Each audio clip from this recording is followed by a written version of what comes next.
मैं तीन चीजें बोलना चाहता हूं। पहली चीज बोलने नहीं दे रहे हैं। मोदी जी घबराए हुए हैं। आपने देखा जो ट्रेड डील 4 महीने से रुकी हुई थी। 4 महीने से कुछ बदला नहीं, किसी न किसी कारण। जो मैं जानता हूं नरेंद्र मोदी जानते हैं। नरेंद्र मोदी जी ने कल शाम उस डील को साइन कर दिया। नरेंद्र मोदी जी पर प्रेशर है, भयंकर प्रेशर है।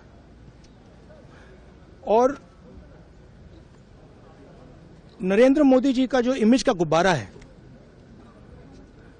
जो हजारों करोड़ रुपए लेकर बनाया गया था, वो फूट सकता है। इशू ये नारावाने की स्टेटमेंट नहीं है, ये साइड शो है। और वो भी जानते हैं, मैं भी जानता हूं।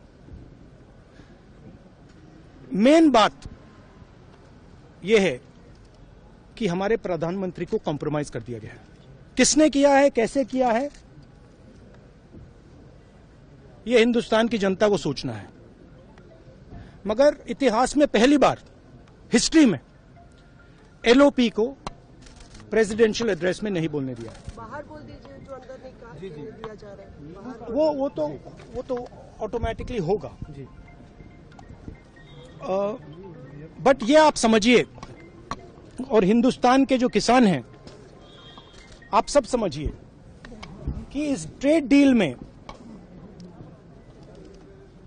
आपकी मेहनत को, आपके खून पसीने को नरेंद्र मोदी जी ने बेच दिया है। और वो इसलिए बेचा है क्योंकि ये कॉम्प्रोमाइज्ड है।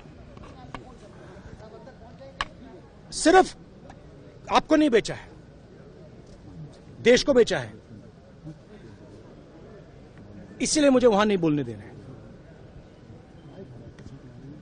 नरेंद्र मोदी जी डरे हुए हैं